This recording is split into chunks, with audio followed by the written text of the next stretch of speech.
The history of the Keeling Curve. Rob Monroe, April 3, 2013. Keeling Curve history. Carbon dioxide is a greenhouse gas produced by natural processes and everyday human activities, especially the burning of fossil fuels. The Keeling Curve is a measurement of the concentration of carbon dioxide in the atmosphere made atop Hawaii's Mauna Loa since 1958. It is the longest-running such measurement in the world. The Scripps CO2 program was initiated in 1956 by Charles David Keeling and operated under his direction until his death in 2005.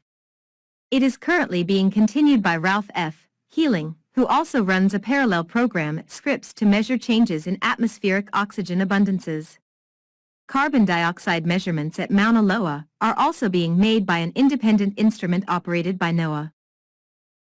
In the first part of the 20th century, it was suspected that the concentration of atmospheric CO2 might be increasing in the atmosphere due to fossil fuel combustion. However, there were relatively few measurements of this gas, and the measurements varied widely. In 1953, David Keeling began a postdoctoral position at Caltech, Pasadena, California under Professor Harrison Brown. His initial project was aimed at extracting uranium from granite rock with applications in the nuclear power industry. He never really started this project, but with encouragement from Professor Brown, became involved in another project investigating the equilibria between carbonate in surface waters, limestone, and atmospheric CO2. This involved the construction of a precision gas manometer to measure CO2 extracted from the air, as well as acidified samples of water. Dave Keeling found significant variations in CO2 concentration in Pasadena, probably due to industry, and later took his sampling equipment to Big Sur near Monterey. There he began to take air samples throughout the day and night, and soon detected an intriguing diurnal pattern. The air contained more CO2 at night than during the day, and after correcting for the effects of water vapor, had about the same amount of CO2 every afternoon, 310 ppm. He used stable isotope ratio mass spectrometry measurements of the CO2 he extracted to show that the 13 degrees Celsius 12 degrees Celsius ratio in CO2 at night was smaller than during the day, and a function of plant respiration. He repeated these measurements in the rainforests of Olympic Peninsula and high mountain forests in Arizona. Everywhere the data were the same, strong diurnal behavior with steady values of about 310 ppm in the afternoon. The explanation for the results came from a book on meteorology describing diurnal patterns in turbulence in the atmosphere. In the afternoon, Dave Keeling was measuring CO2 concentrations representative of the free atmosphere, concentrations that prevailed over a large part of the northern hemisphere. At night time, with a lower boundary layer, the CO2 concentration was heavily influenced by respiration from local plants and soils.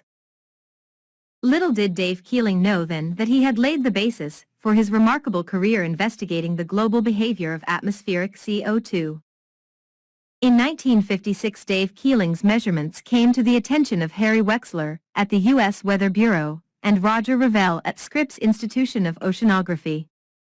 To both these organizations he proposed a global program based on infrared gas analyzers to measure the atmospheric CO2 concentration at several remote locations around the world, including the South Pole Station and at Mauna Loa in Hawaii. The proposal was supported by and became one of the features of the International Geophysical Year, IGY, beginning in July 1957 and ending in December 1958.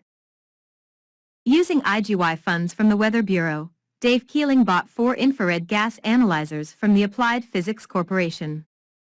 One of these was installed at Mauna Loa in March 1958, and on the first day of operation recorded an atmospheric CO2 concentration of 313 ppm.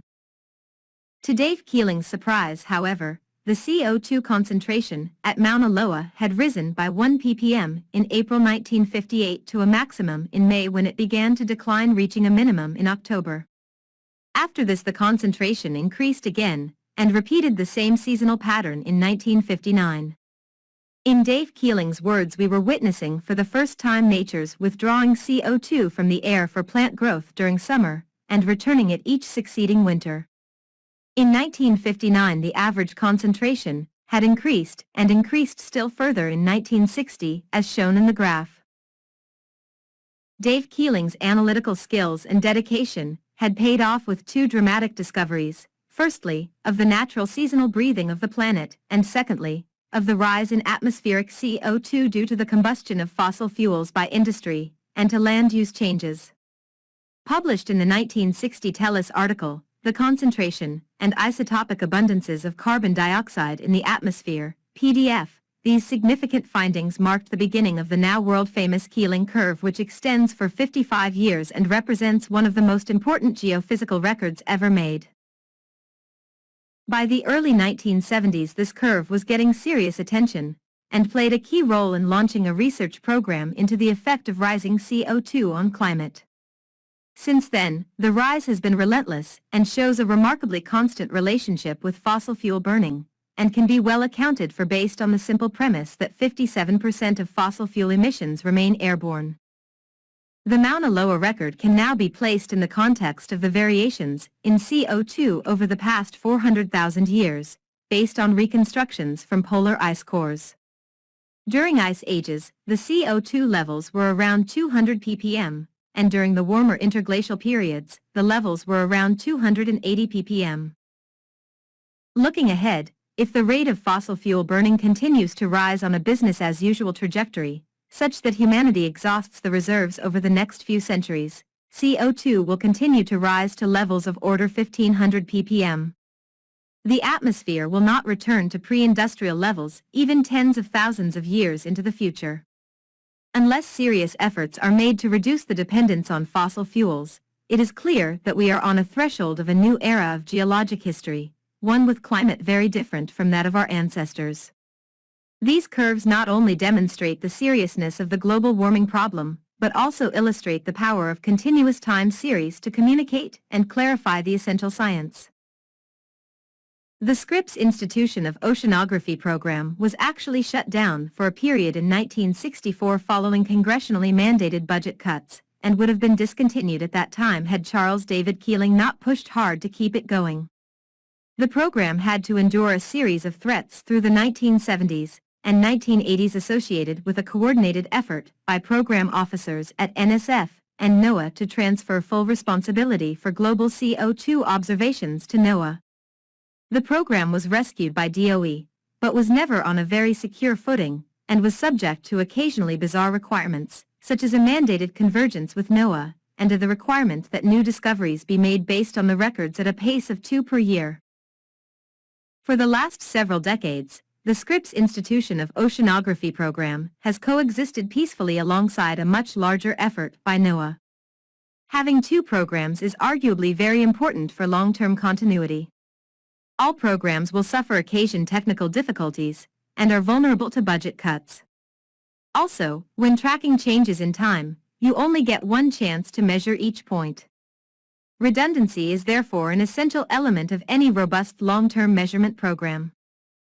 History. Measurement notes. Videos.